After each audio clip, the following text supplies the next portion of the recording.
ಮಹಾ ದುರಂತದಲ್ಲಿ 11 ಜನ ಸಾವನ್ನಪ್ಪಿದ್ದಾರೆ. ಆಲ್ರೆಡಿ 11 ಜನರ ಮೃತದೇಹ ಕೂಡ ಅವರವರ ಕುಟುಂಬ ಈಗ ಸೇರಿದೆ ಅನ್ನೋದು ಕೂಡ ಗೊತ್ತಾಗ್ತಾ ಇದೆ. ಸ್ಟೇಡಿಯಂನಲ್ಲಿ ಕಾಲ್ ತುಳಿತಕ್ಕೆ 11 ಮಂದಿ ಏನು ಸಾವನ್ನಪ್ಪಿದ್ರಲ್ಲ, ನಿಜಕ್ಕೂ ಒಂಥರ ಶೋಕದ ವಾತಾವರಣ ನಿರ್ಮಾಣ ಆಗಿದೆ. ಘಟನೆಯ ಬಗ್ಗೆ ಸಂತಾಪವನ್ನು ವಿರಾಟ್ ಕೊಹ್ಲಿ ಸೂಚನೆ ಕೊಟ್ಟಿದ್ದಾರೆ.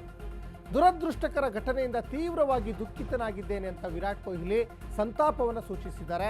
ಎಕ್ಸ್ನಲ್ಲಿ ಪೋಸ್ಟ್ ಮಾಡಿ ಸಂತಾಪವನ್ನು ವಿರಾಟ್ ಕೊಹ್ಲಿ ಸೂಚಿಸಿದ್ದಾರೆ. ಸ್ಟೇಡಿಯಂನಲ್ಲಿ ಕಾಲ್ ತುಳಿತಕ್ಕೆ 11 ಮಂದಿ ಸಾವನ್ನಪ್ಪಿದ್ರು. ಈ 11 ಮಂದಿ ಕೂಡ ವಿರಾಟ್ ಕೊಹ್ಲಿಯನ್ನೇ ನೋಡ್ಲಿಕ್ಕೆ ಬಂದಂಥವ್ರು. ಈ 11 ಮಂದಿಯೂ ಕೂಡ ವಿರಾಟ್ ಕೊಹ್ಲಿಯನ್ನ ನೋಡ್ಲಿಕ್ಕೆ ಬಂದಂತಹ ಸಂದರ್ಭದಲ್ಲಿ ಆಗಿರುವಂತಹ ಅವಘಡ ಇದು. ದುರದೃಷ್ಟಕರ ಘಟನೆಯಿಂದ ತೀವ್ರವಾಗಿ ದುಃಖಿತನಾಗಿದ್ದೇನೆ. ಎಕ್ಸ್ನಲ್ಲಿ ಪೋಸ್ಟ್ ಮಾಡಿ ಸಂತಾಪವನ್ನು ವಿರಾಟ್ ಕೊಹ್ಲಿ ಸೂಚಿಸಿದ್ದಾರೆ. ಸ್ಟೇಡಿಯಂನಲ್ಲಿ ಕಾಲ್ ತುಳಿತಕ್ಕೆ 11 ಮಂದಿ ಸಾವನ್ನಪ್ಪಿದ್ರು. ಇದಕ್ಕೆ ಕಾರಣ ಒಂದು ಕಡೆ ಸರ್ಕಾರ, ಕಾರಣ ಒಂದು ಕಡೆ ಪೊಲೀಸ್ ಇಲಾಖೆ, ಕಾರಣ ಒಂದು ಕಡೆ ಕ್ರಿಕೆಟ್ ಅಸೋಸಿಯೇಷನ್ ಆಗಿದ್ದರೂ ಕೂಡ ವಿರಾಟ್ ಕೊಹ್ಲಿ ತುಂಬ ದುಃಖಿತರಾಗಿದ್ದೇನೆ ಅಂತ ಸಂತಾಪ ಸೂಚಿಸಿದ್ದಾರೆ. ರಾಯಲ್ ಚಾಲೆಂಜರ್ಸ್ ಬೆಂಗಳೂರು ತಂಡದಿಂದ ಈಗ ಸಂತಾಪ ಸೂಚಿಸಿದ್ದಾರೆ. ಘಟನೆ ಬಗ್ಗೆ ತಿಳಿದ ತಕ್ಷಣವೇ ನಮ್ಮ ಕಾರ್ಯಕ್ರಮವನ್ನು ಈಗ ತಿದ್ದುಪಡಿ, ಸ್ಥಳೀಯ ಆಡಳಿತದ ಮಾರ್ಗದರ್ಶನ ಸಲಹೆಯನ್ನು ಅನುಸರಿಸಿದ್ದೇವೆ. ಎಕ್ಸ್ನಲ್ಲಿ ಪೋಸ್ಟ್ ಮಾಡಿದೆ. RCB ತಂಡದಿಂದ ಒಂದು ಕಡೆ ಸಂತಾಪ ಸೂಚನೆಯನ್ನು ಕೊಟ್ಟಿದ್ದಾರೆ ಅನ್ನೋದು ಕೂಡ ಗೊತ್ತಾಗ್ತಾ ಇದೆ. ಪ್ರತಿಯೊಬ್ಬರ ಸುರಕ್ಷತೆ, ಯೋಗಕ್ಷೇಮ ನಮಗೆ ಅತ್ಯಂತ ಮುಖ್ಯ. ಇದು RCB ಆಟಗಾರರು ಸಂತಾಪ ಸೂಚಿಸಿರುವಂಥದ್ದು. ದುರಂತದಲ್ಲಿ ಮೃತಪಟ್ಟವರಿಗೆ RCB ದುಃಖ ವ್ಯಕ್ತಪಡಿಸುತ್ತೆ, ಸಂತ್ರಸ್ತ ಕುಟುಂಬಗಳಿಗೆ ನಮ್ಮ ಸಂತಾಪ ವ್ಯಕ್ತಪಡಿಸುತ್ತೆ ಅಂತ RCB ತಂಡದ ನಾಯಕರು ಹೇಳಿದ್ದಾರೆ.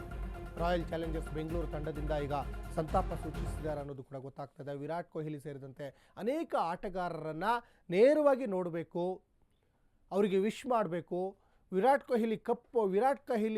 ಕೊಹ್ಲಿಯ ಕೈಯಲ್ಲಿ ಕಪ್ಪನ್ನು ನೋಡಬೇಕು ನೇರವಾಗಿ ಅಂತ ಸಾಕಷ್ಟು ಜನ ಆಸೆ ಪಡ್ತಾ ಇದ್ರು. ಆ ಆಸೆ ಎಲ್ಲ ಕಮರಿ ಹೋಗಿದೆ. ನಿಜಕ್ಕೂ ಹಬ್ಬದ ವಾತಾವರಣ ನಿರ್ಮಾಣ ಆಗಿತ್ತು, ಆದರೆ ಸೂತಕದ ವಾತಾವರಣ ನಿರ್ಮಾಣ ಆಗಿತ್ತು. ಬೆಂಗಳೂರಿನಲ್ಲಿ ಕಾಲ್ ತುಳಿತಕ್ಕೆ 11 ಮಂದಿ ಸಾವು ಪ್ರಕರಣ ಸಾಕಷ್ಟು ನೋವು ಕೊಡುವಂಥ ಸಂಗತಿ. ಮೃತದೇಹ ಸಾಗಿಸೋಕೆ ಗತಿ ಇಲ್ಲದ ರಾಜ್ಯ ಸರ್ಕಾರ ಅನ್ನೋದು ಇಲ್ಲಿ ಗೊತ್ತಾಗ್ತಾ ಇದೆ. ಫ್ರೀಸರ್ ಇಲ್ಲದ ಶ್ರದ್ಧಾಂಜಲಿ ವಾಹನವನ್ನು ಗ್ರೇಟರ್ ಬೆಂಗಳೂರು ಅಥಾರಿಟಿ ಕೊಟ್ಟಿದೆ. 100 ಕಿಲೋಮೀಟರ್ ಮೃತದೇಹಗಳನ್ನು ಸಾಗಿಸಬೇಕು, ಆದರೆ ಫ್ರೀಸರೇ ಇಲ್ಲ. ಫ್ರೀಸರ್ ಇಲ್ಲದ ಶ್ರದ್ಧಾಂಜಲಿ ವಾಹನವನ್ನು ಗ್ರೇಟರ್ ಬೆಂಗಳೂರು ಅಥಾರಿಟಿ ಕೊಟ್ಟಿದೆ.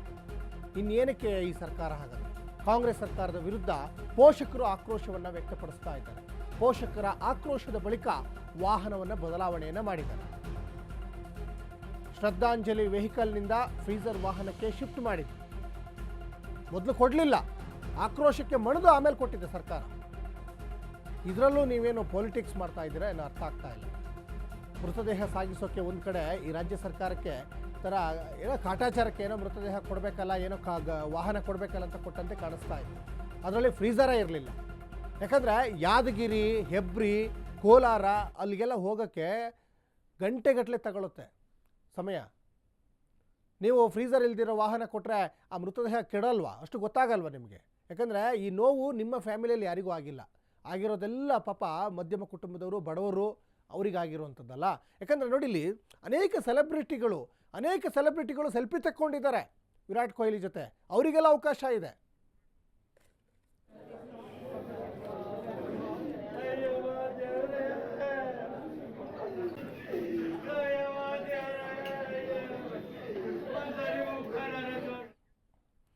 ಒಂದು ಕಡೆ ಸರ್ಕಾರ ಎಡವಟ್ಟುಗಳ ಮೇಲೆ ಎಡವಟ್ಟು ಮಾಡಿದೆ ನಿನ್ನೆಯ ಕಾರ್ಯಕ್ರಮದಲ್ಲಿ. ಈ ಬಗ್ಗೆ ಹೆಚ್ಚಿನ ಡೀಟೇಲ್ಸನ್ನು ನಮ್ಮ ಪ್ರತಿನಿಧಿ ಲಕ್ಷ್ಮಿ ಕೊಡ್ತಾ ಹೋಗ್ತಾರೆ.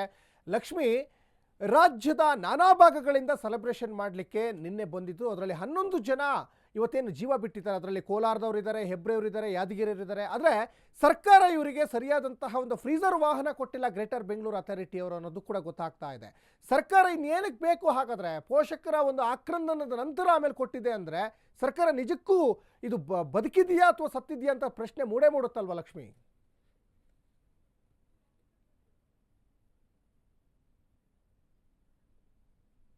ಖಂಡಿತವಾಗ್ಲೂ ಸಚಿನ್, ಈ ಒಂದು ಪ್ರಶ್ನೆ ಮೂಡೋದಂತೂ ಸತ್ಯ. ಯಾಕಂತಂದ್ರೆ ನಿನ್ನೆ ನಡೆದಿರುವಂತಹ ಘಟನೆ ಏನು RCB ಅಭಿಮಾನಿಗಳ ಜೊತೆಗೆ ಸಂಪೂರ್ಣವಾಗಿ ಕರ್ನಾಟಕವನ್ನು ಒಂದು ಶ್ಲೋಕದಕ್ಕೆ ಒಂದು ದುಃಖದ ಪರಿಸ್ಥಿತಿಯಲ್ಲಿ ತಂದು ನಿಲ್ಲಿಸಿರುವಂತದ್ದು. ಯಾಕಂತಂದ್ರೆ ಒಂದು ಕಡೆ ಸಂಭ್ರಮಾಚರಣೆ ಮಾಡಬೇಕಾಗಿತ್ತು, ಅದೆಲ್ಲವೂ ಬದಲಾಗಿ ಒಂದು ರೀತಿಯಲ್ಲಿ ಬೆಂಗಳೂರಿನಲ್ಲಿ ಕತ್ತಲೆ ವಾತಾವರಣ ನಿನ್ನೆ ಸಂಜೆ ಸಮಯದಲ್ಲಿ ಮೂಡಿರುವಂತದ್ದು.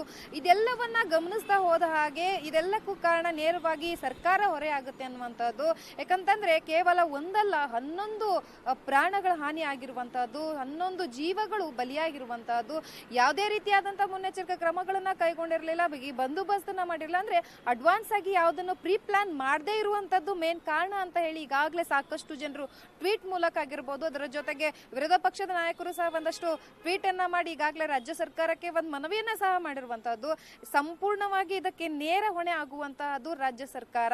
ಯಾಕಂತಂದ್ರೆ ಮೊದಲಿಗೆ ಯಾವುದೇ ರೀತಿಯಾದಂತಹ ಟಿಕೆಟ್ಗಳ ವ್ಯವಸ್ಥೆಯ ಬಗ್ಗೆ ಯಾವುದೇ ಮಾಹಿತಿಯನ್ನ ಬಿಟ್ಕೊಟ್ಟಿರ್ಲಿಲ್ಲ.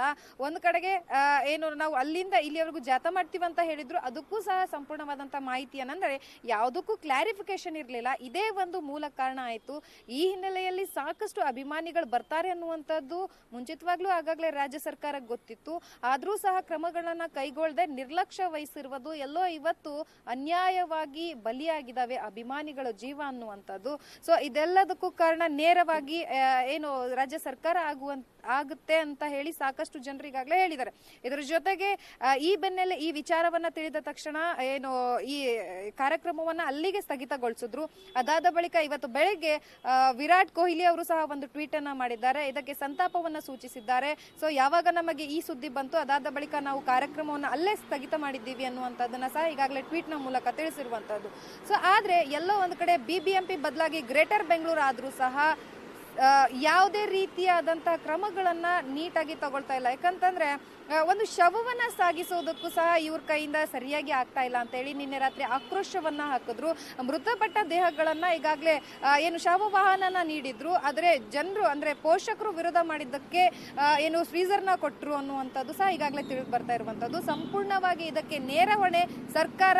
ಆದ್ರೆ ರಾತ್ರೋರಾತ್ರಿ ಯಾಕೆ ಶವಗಳನ್ನ ಸಾಗಿಸಿದ್ರು ಅನ್ನುವಂಥದ್ದು ಒಂದು ಪ್ರಶ್ನೆ ಕಾಡ್ತಾ ಇರುವಂತದ್ದು. ಸಚಿನ್, ಧನ್ಯವಾದ ಲಕ್ಷ್ಮಿ ತಮ್ಮೆಲ್ಲ ಡೀಟೇಲ್ಸ್ಗಾಗಿ.